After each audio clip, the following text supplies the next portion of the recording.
I'm pretty much honored to take a role of the session chair as a Japanese to be here. I'm very much honored to welcome all of you. Thank you very much for taking your precious time for our events. Okay, so the title session is kind of storytelling that builds a nation, purpose, culture, and a new creative imagination. So I think now in India, audience is kind of diversifying, getting younger generations, and also the like regionally developing in not only in big cities, but in a tier two and tier three cities. In that case, I think the creativity which brands develops are also changing and also emerging. In that case, I think storytelling has to be also kind of evolve in a certain ways. And I'm sure we are welcoming, we are having as a special, marketing expertise professionals here. I think everybody has a different view and thoughts on those points. So I'd like to take this kind of session as kind of opportunity to listen to your kind of views or future looking ideas towards that. So I prepared almost like 100 questions talking to the AIs, but hopefully I can ask selective questions to each of you now. But start as an opening, I think I'd like to ask a little bit open questions to you. Let me have a little cheat sheet as a phone here.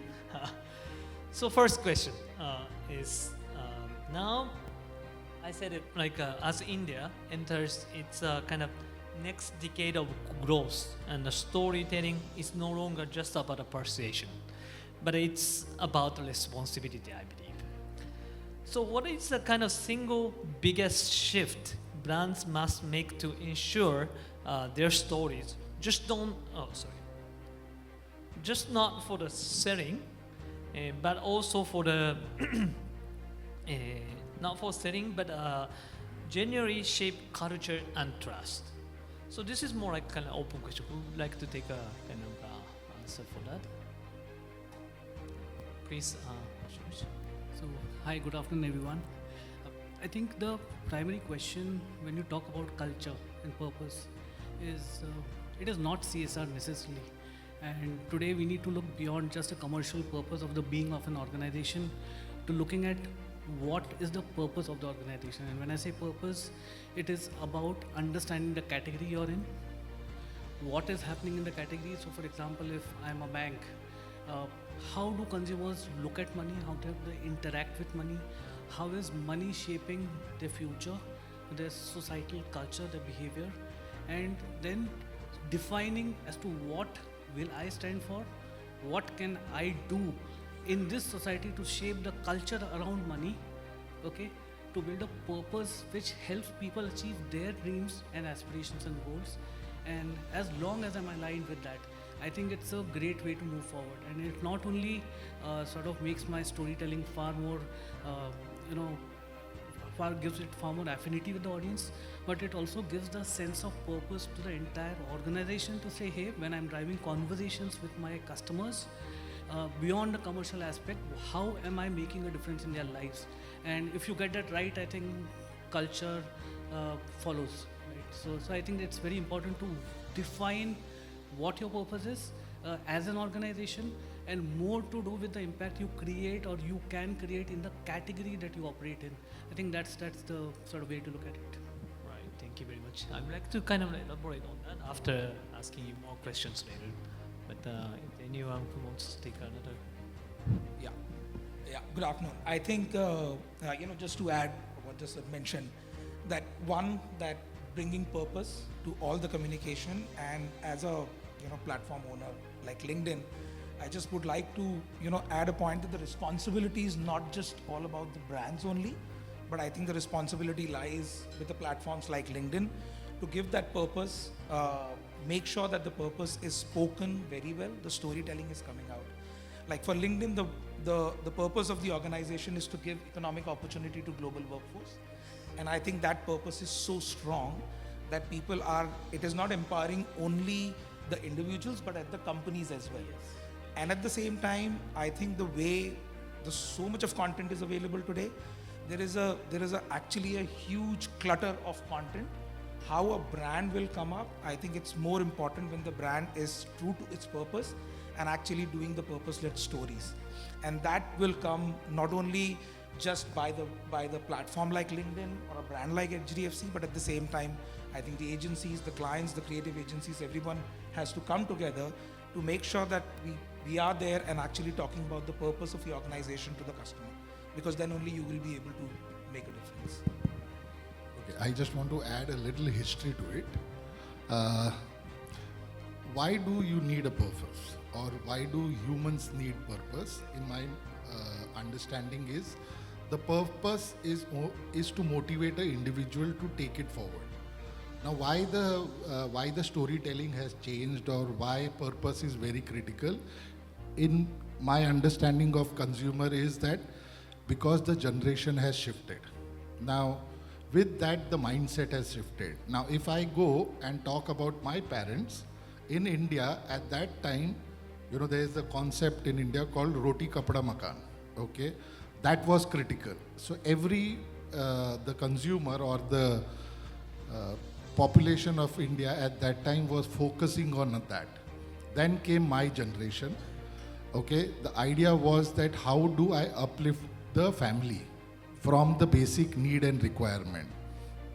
Now is the generation, what will motivate them? And that is where the purpose comes in and builds that motivation, you can say the thrust, which gives them the motivation to pick up a brand, to get attached to a brand and bring that within themselves, that how do I take it forward within my work, how do I take it forward within my lifestyle on a personal level. So that's where the shift which has happened in the generation, and that has shifted the cultural mindset also. Okay. Good afternoon, everyone. I think the flavor of the day and the flavor of the season has been attention. We've been hearing about attention the entire day. And you spoke about the new generation, which is looking at purpose. Purpose cannot come simply without participation. And the best way to drive that attention is to get today's users to participate with the communication they're driving. Simple storytelling can be, of course, amazing, because the more local you get, the more global storytelling happens, because today you see the affinity we have to storytelling happening in south of India, irrespective of our language. We love watching movies that are made in south. That largely comes from the fact that good storytelling and holding to the grounds is very critical, and that's a creative aspect to it. But how do you bring participation of the user in that storytelling is by driving attention, which comes through a lot of engagement. So we are, of course, we believe in that core aspect, and we focus on that front all the time. So for us, it's attention that drives interaction and therefore engagement. Thank you. Hi. I think human beings are primed to respond to elevated storytelling or purpose. I'm sure a lot of us in the room would have been exposed or would have read The Sapiens, Yuval Noah Harari. I think one of the first things that he says in the book is like the ability to get behind the thought, really believe in a purpose is what like got the early age Homo sapiens into a social unit and so on and so forth. More than say only safety security related narratives. Even when you look at say behavioral economics, which is all about rationality versus irrationality, functionality has a very important part in how we communicate with our consumers and customers. But when you elevate it, when you take it a notch higher, where a person starts to believe in what you're talking about, that's where the whole irrational love towards you or your brand really starts to emerge.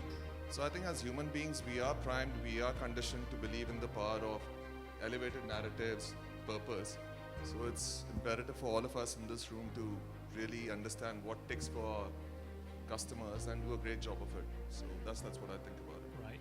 So thank you very much for answering the questions. So it's kind of interesting because we see even although like a situation, economical situation or the kind of the culture is so different from India to my home country, Japan, but we still have kind of like a same rooted, rooted samely have a kind of same idea concept regarding the narrative and purpose-led contents and storytelling. So now I'd like to kind of like ask a little bit specific questions to you, to your industry. So first of all, Gaurav-san, I would like to ask one question. So in a healthcare sector, like a storytelling influences real behavior. But how do brands ensure purpose-led narrative inspire proactive empowerment rather than creating sense of kind of obligation? Thanks for the question. I think healthcare, I've always been in startups, and when I came to Lilly, it was a very 180-degree shift for me also to think about how this sector, which is so central to our daily well-being, is being consumed by, the people who are looking for such solutions. Unfortunately, healthcare hasn't done such a great job in connecting with the consumers, in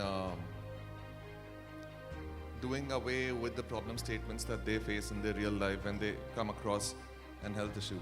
I'm like my ex-boss, one of my mentors, he used to tell me one thing, that till the time you're healthy, you'll think of 10,000 things. The moment there's a health issue, then you'll only think of one thing, which is all about your health. And that's the part where a healthcare company needs to step in and really handhold a person. Because it's not just about that person's health issue. It's about the family's trauma that kind of comes through because that person's health issue. There are social elements, there are psychological elements, there are economic elements, and so on and so forth. So for a healthcare company, it becomes almost imperative that you're giving something for the person to make sure that they can almost in their mind stick that, through this piece of content, my emotional security needs are being met. Through this particular piece of content or this particular solution that this healthcare company is giving me, my psychological needs are being met. I think that's where healthcare companies are also getting a little bit more proactive in terms of helping people with their health journeys, because I think this is one of those sectors where there's a lot of involvement from the consumers. As and when there's a health situation that happens, people do go online and they start searching for the right content solution services. Unfortunately, there are a lot of people who are giving opinions which might not be very health forward or science forward, which is where the whole purpose of a healthcare company should be: how can I address each and every need of this particular patient who's going through such a health-related trauma, and reduce many, if not all, of them through content and services. So, as I said, healthcare company sector has been a bit slow compared to some of the other sectors that are represented on the panel today. But I do see that it's about to change fairly rapidly. So that's what I think. I think just want to add one point. I think it makes far more difficult for a healthcare organization to go and tell their brand communication because of so much of restriction and stuff like that. I think that's where, like I just said, the brands like us or various other platforms helps, and to make sure that the story is told with authenticity and with trust. Like Arjun just mentioned about trust and how everybody is so important. The trust is becoming so important. I think that's where it's come. Like you just you nailed it, that this is one of the most toughest sector to go with communication. You have a very tough job to just go and tell your story when there is so many regulations around you. It's restricting you not to tell that story. Thank you, Santosh. So I just can ask you one more question regarding that. Now, all the kind of session today is talking about AI, technology, and those kind of things. So it's already kind of discussed in the previous session, but also as a AI and immersive format arises, what should never be automated in a kind of human storytelling in your I think yes, none of the discussion can be completed without the word AI. So yes, I think A couple of things. I would just like to take a step back and talk about AI at a later stage, but earlier the stages. I think one of the biggest thing, the conversation what we've been seeing through the day, and outside this room and in the world, is the word trust. I think one that, like, there is so much of clutter of content across the platforms. You have, I mean, like, people are working in dual screen. They are watching a content, reading some content here, listening to something else. So there's so much of content. How do you stand the attention out? I think the trust makes a very important role. And when it comes to trust, and then added a layer of AI, I think that makes our life much more difficult. Like, I'm just talking about marketeers, I'm talking about media sellers or platforms. It makes much more tougher for us. The idea is that, like, I'll give you a very classic example, and let's address the elephant in the room. LinkedIn is seen as a synonym for the B2B advertising. And today, our new research says that the maximum number of B2B sales is happening through LLM search. So people are not searching on your search engines. People are not searching anywhere. They're just going and talking to their AI, Gen AI or agentic AI about the services. So that, and when that comes, today LinkedIn is at the top, and the most of the LLMs are taking data from LinkedIn because it's trusted, it's story well said. I think that makes our life much more responsible for us to make sure that we put the layer out and make sure that whatever the audiences, or I can say members, or the companies are putting it on our platform has to be trustworthy, to make sure that this goes outside the world of the AI. Coming back to your point of AI and creativity and content, I think it's far more simple. I don't know whether you've seen LinkedIn today. Writing a post has become so easy because you have a co-pilot, you have a thought, you have to just put a thought and the story comes out. And at the same time, it gives you to review it and go. So the idea is that we are actually being responsible to make sure that we educate our members, our companies, to make sure that use those AI tools to have more and relevant content coming in on your way, but at the same time to make sure that it's authentic, and we take that responsibility of bringing down those untrust, the wrong claims and stuff like that to bring it down. I'm just adding my bit, okay, into the concept of AI and creative. Here I would love to bring the first question again, the purpose. In my opinion, if you really start using AI, the purpose is gone. You may get a tinge of it, but the human purpose, what drives them, the narrative or the storytelling, will get very limited and unreal. So what Gaurav spoke about some time back, that how real things connect to people, that is where AI will become difficult. So I look at AI that it is a child today. Should I entrust the child with what kind of work? Can they do a post? Yes, maybe today they have learned how to do post, but have they still learned how to understand the big data and come out with that emotional connect? Okay, can they understand the big data and deliver that purpose and that emotional connect? I think the AI need to mature and reach a level of adult, okay, and maybe at that time we can have another debate on the panel that whether they are able to deliver or not. But today, no. They can't deliver humor connection, they can't deliver purpose, they can't make me cry, okay, but yes, they can do my tactical work. So can I add to that? In fact, it's very interesting, and I completely agree with you. I think the best stories are told by humans sitting, catching out together, be it in a village under a tree, or be it friends hanging out in some place, and the best stories happen there. And I think the role of AI, as I see it, is it automates a lot of your grunge work.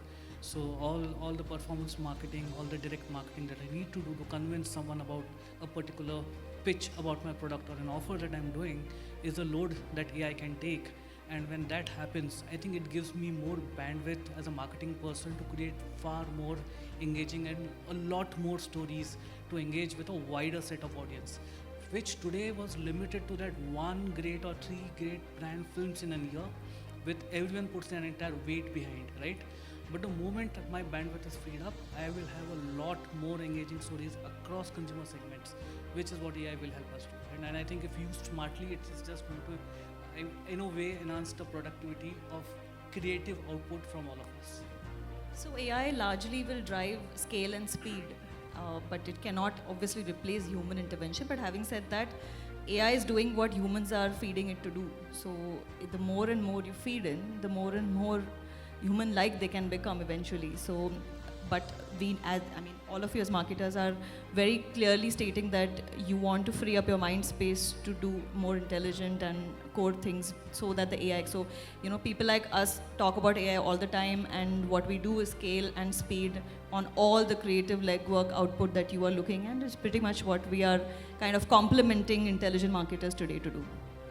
So thank you very much. I agree, kind of like as Amar-san was kind of mentioning in his presentation, the AI is just a kind of not just tool, but it's more like a kind of accelerating like a human capability to another level. But it'd be interesting. I should have asked Amar-san to produce one of the panelists from the AI, and then how he is going to react to your points, right? Like whether he is going to be whether understand the kind of the storytelling or either they will say we can make a kind of a storytelling by themselves, but next time we can bring Asian AI panelists and have a discussion with them too. Right. Okay. So again, Ashish, can I ask you one specific question regarding to your industry? So from my point of view, I think when a kind of bank become part of everyday life, I think does it carry a kind of cultural responsibility beyond products and the campaign? Definitely, I think so. And if you look at today, the newest generation, the youngest generation, and also yes, some of the early ones, are clearly looking at experiences in life, right? And when you have passion points across which people are enjoying experiences, which is enabled by money, right? How do I present myself in these situations where I'm an enabler of these experiences, when I'm someone who can help them enhance these experiences? Definitely we can play a role. There are many ways in which we do that, beyond just saying, come park your money with me, or hey, take a loan from me to do something. We have a lot of engagement that can happen at the moment of the experience that a consumer wants to live and do, right? Across, which is primarily across the key passion points that drives their lives today. So definitely we see a role, much bigger role than just being a money provider or money manager to all our customers. Okay, thank you. Now I think let me ask Mayura-san a question. So I think brands want kind of authenticity, but still control the kind of script. So what changes when creators are treated as a co-author, not kind of channels? No, again, I'll repeat the question, sorry. So brands want to kind of authenticity, but still controls the script. What kind of changes when creators are treated as a co-author, not a channel anymore? What do you think? As co-authors, you mean when creators are creating content as co-authors? Awesome. What changes for them? Yeah. I think brand safety is, huge, area which is, spoken by most brands that we work with, and therefore co-creators that are of their own choice, that brands bring in on board, become pretty much the ambassadors for them. Platforms like us ensure all the possible third-party control systems that you can put in place to ensure that your ads are viewed in the right formats, in the right viewability quotient, in the right content frames. So from that aspect, we we look at it as a very complementing game where brands seek that kind of controlled environment validated by third parties, and we have always endorsed the idea of working with co-creators coming from the brand side. Do you see any kind of scary on like partnering with them, or it's more like a kind of like a being a partner with them is more valuable for the brand? I think you can take that question. I'll start answering the first part of your question. Brands don't control the script, okay? Let me put it very clearly here. Let's understand the personality. Brand X is of a certain personality, brand Y is of a certain personality. Now, when I am dealing with creative agency, content creators, or anyone else, my brief or my requirement is that you need to work for the personality X.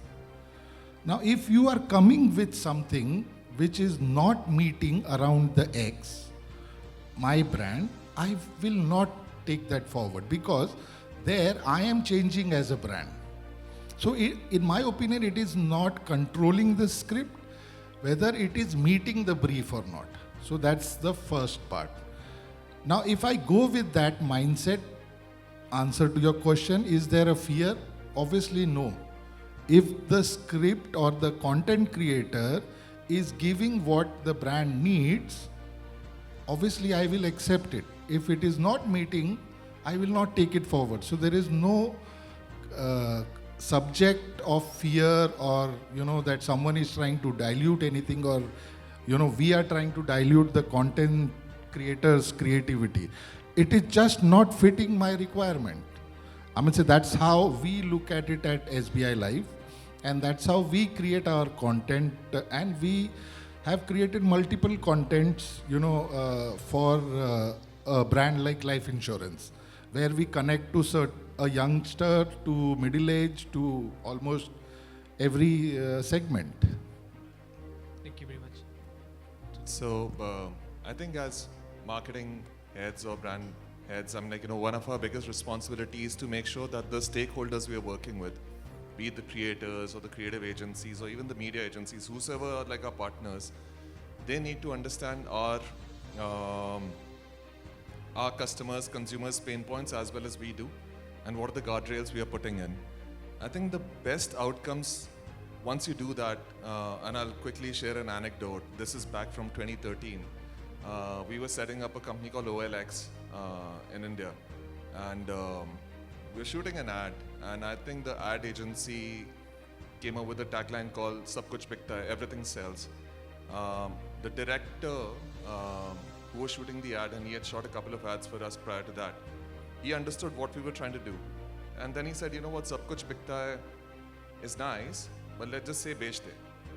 And we had no way to say is this good or bad, but then his conviction was so high that this is the tagline that your brand should have for this particular campaign. And we said, okay, let's go with it, and then we did that. And then obviously a lot of people in this room would realize, acknowledge that Bechte became super strong, and people started to use Bechte in their normal day lingo. So that is maybe one of the first examples where your community of partners, if they understand what you're trying to do very well, they will add things which you haven't even thought about, while remaining in the way you want to operate. Bechte became super strong for OLX and became a big brand because of Bechte also. But it didn't come from us. It came from a director who was shooting an ad. He just thought about it and said, I think it hits all the things that you want me to do. Let's just say this. And I think magic happens when true knowledge exchange happens between creators and us. I think if I can just add on to that, I think the difference, the way we see it, is between the large sort of reputed partners we work with, or even when we look at co-authoring or co-creating content, it is a large content creators, right? And those people who have a high follower base and who are extremely successful. And the reason they are successful is they themselves are extremely smart marketers. They understand, and if you try to tell them to do something which does not align with what their personality and the reason why the audience is engaging them with them, they refuse to do it, right? And hence my experience has been is when we work with the large successful content creators, they understand, they align, and I think if we give them freedom, there is more authentic and interesting content that gets created. And the challenge happens is when once I've done this, which gives me reach, when I have to do frequency and I have to look at the nano content creators and partner with them, is where control becomes an issue, right? There are so many of them. They are smaller players in that space and maybe not as experienced as maybe the larger content creators are.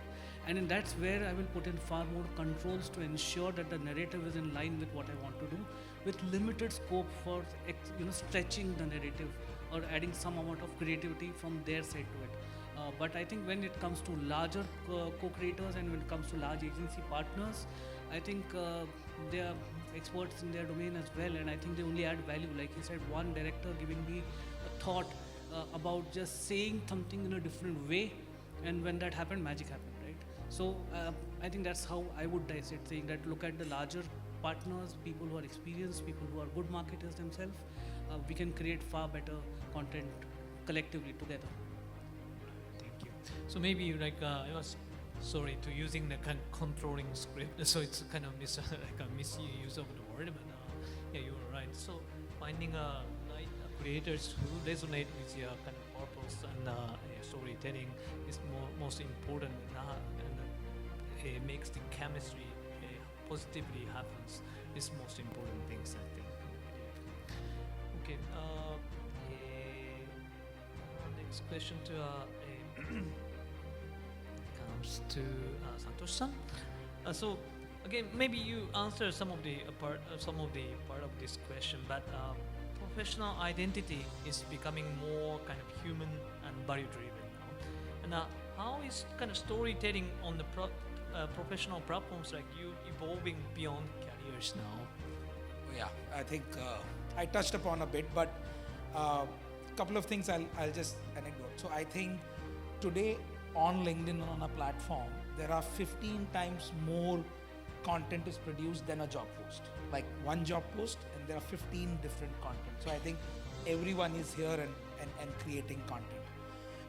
We are seeing a huge surge. So I don't know how many of you know, but India is the second largest market as far as the LinkedIn members is concerned globally. The first being US.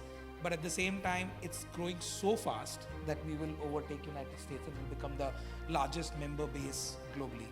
And the whole thirst and the whole this thing is coming in from the Gen Z, the people who are just at the age of 16. As soon as they are allowed to make a LinkedIn profile, they are making LinkedIn profile. There are a lot of people who are into college, the people who have just finished the college looking out for opportunity. Like I said it again, and I'll say it, and I'm very proud of that mission statement of giving economic opportunity to global workforce. And I think that is now resonating. It was resonating earlier as well, but now it's resonating even more. But at the same time, if you look at going to a job or you're going anywhere, today I think LinkedIn is becoming your alternate identity. I think people are looking at your profile before you go and meet. It's just not that if you're hiring someone or someone is getting hired and you're looking at who you're going to talk to. I think I looked up all your profile on LinkedIn from last 2 days to just check whom I'm going to speak and what I'm going to speak. So I think it is becoming really very important. So it just not treat that as your a plain simple biodata, but at the same time a destination, a brand for yourself. And again, coming back to your first question, we all love purpose-driven advertising. We love always, I think today everyone wants to work for a purpose-driven organization. I mean, like you just said, you put it very correctly. Roti kapda makan, which is, the generation was before us, was more bothered about the food on the table, the shelter for yourself, and the clothes what you wear. But that struggle is not there in today's generation. Today's generation is actually making sure that they would like to be associated with purpose-led organization, and how platforms like LinkedIn, and there are various other platforms, I just don't want to just talk only about LinkedIn, but LinkedIn will come quite often, 7 years with the organization. But the organization like ours is actually making sure that there is a connection happening between a person who's looking out for a job, a SMB looking out for a new customer, the CEO looking out for his next move to an individual. I think that connection is important.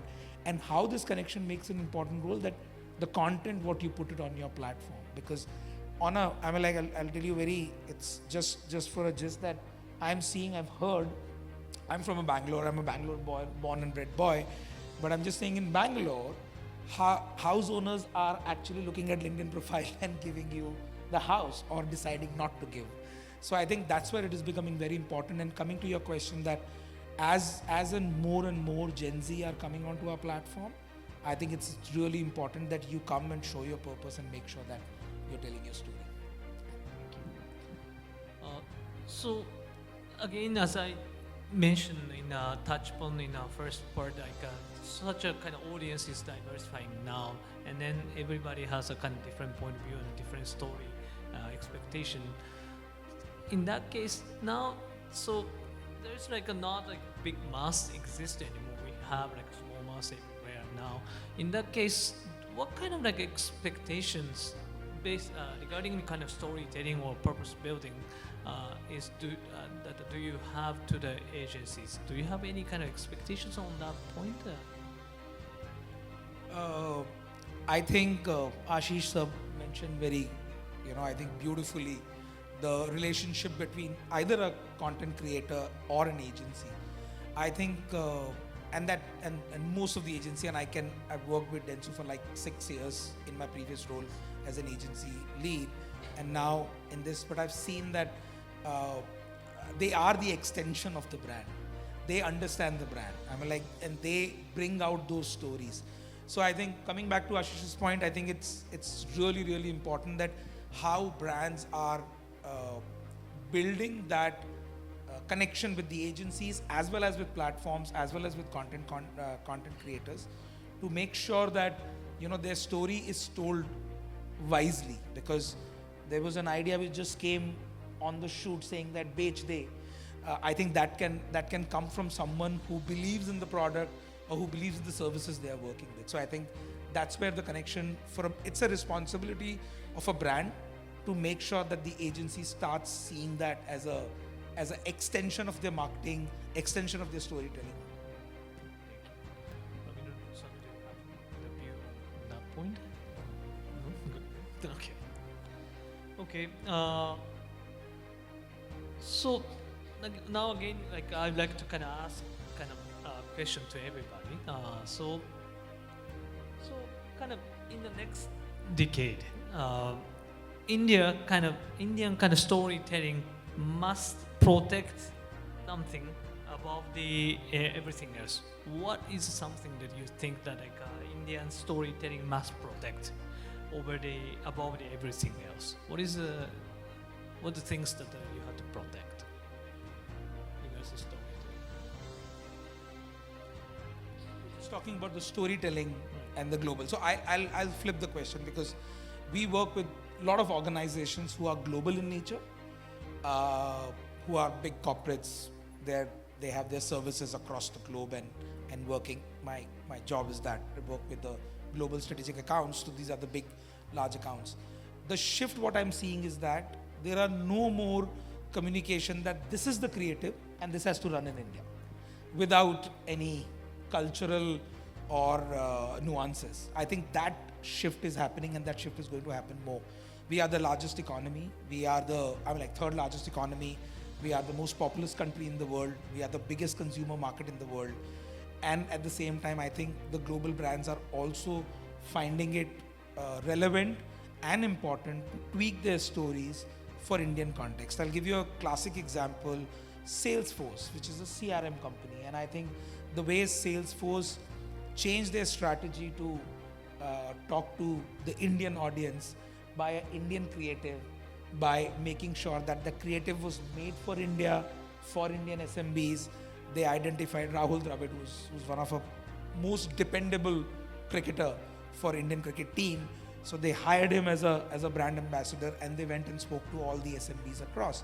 I think that's a great example of how global brands are thinking of changing their strategy, and in the next decade, we are going to see a lot of stories. And I'm sure you will also have a lot of stories, because the other thing what we see is that very categorically is that the change is happening from here, because a lot of clients who are global in nature are ready to experiment in India and make sure that it's successful in India. If it's successful in India, taking it to the world. Sorry. So your question was that what should we protect? No. In storytelling, in my opinion, there is nothing to protect, because as humans evolve, the way we spoke in the start, generation shifted. So the way of storytelling also shifted. The only part which remained constant was that, do I have emotion in it? Do I create that motivation for the audience? Am I real? These were in my understanding of storytelling, these have been the three most constant part. Even if I step back and try to recollect the grandmother telling a story, the three parts were there. When you look at brands connecting today, these are the three parts you will always see, they are being there. Another part which I think will remain constant going forward, and in my opinion we should protect that, purpose is not delivered only by communication. Okay, purpose is delivered by three critical factors. One is visual, which we talk about or we say is advertising. Okay, which also in today's panel we are using the word communication. Second is digital. How I am going to drive my purpose on the digital landscape. And third is human.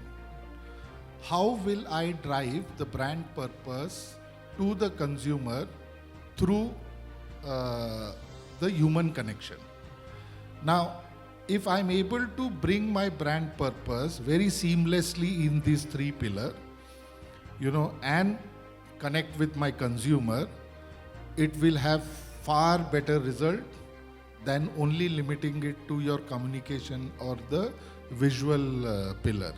And that's what we do in SBI Life, that if X is my brand purpose, with this liberating individual, as a brand we are trying to move away from the fear kind of communication which is usually used in life insurance. So you will see the core of liberation in communication, the kind of ground experience that is created. So for example, for breast cancer, there is a complete drive going on India called Thanks a Dot. Okay, now that's the background or the foundation is how can we liberate the women population of India from breast cancer. So be any kind of activity, communication, human intervention, everything is driven by the purpose. Okay, so that's how we look at. It's very. Can I just sort of quickly add to that? The way we would look at storytelling or content is there are two large aspects which drive it, right? And one is at a very cultural level, and when you let the local culture seep into it, you'll see across geographies within India, because it's so diverse, or be it against a global sort of country where you'll see extremely different narratives, right? But which are true to the culture. The second aspect, and now what has happened with democratization of content creation, as it goes to the grassroots, the content is rooted in human behavior. And that you will find is beautifully similar across all world, all cultures, all geographies, right? So the way I would look towards my small kid and what joy I get out of it will be similar across cultures. And as we democratize, you will see a lot of similarity happening across, and hence you will see that something that I've created here might very well work and find appreciation in some other country. I think what we will need to be mindful of is that small cultural aspect, to get that higher affinity with my local audience, I have to stay true and ensure I don't lose out on that by focusing only on the human aspect of it, right? And that's something I think we need to be mindful of as we go forward in terms of our journey of making more and more content. Thank you. I'll be very quick. I think more than just say brand or the designations that we hold. I think we just need to understand that we are a part of a very ancient civilization. For quite some time, we have not looked within ourselves for inspiration. I think that part of storytelling is something that we should protect. I mean, there are a lot of stories, there are a lot of cues, there are a lot of like cultural anchors that we have within our society. How do we actually are confident about our ability to find those nuances and then tell storytelling which is anchored, I mean, like through millennia. I think once that happens, then people also resonate very well. So I think that would be what I would like to protect from a storytelling perspective. Thank you. I think the engine to take your story, I think the engine that you have to take a story to a larger crowd is something that is also a level of focus, because obviously with attention depleting day by day, you create a great story, but what's the engine that you're taking to amplify that story? I think that kind of is a beautiful complementing, when great stories are created. Thank you very much. So seems like already our time is up. So thank you very much for giving all the insights and valuable expertise from your side, and very much looking forward to have to develop another storytelling and also the purpose towards the future to enrich the society in the future, next decade. Thank you very much. Thank you.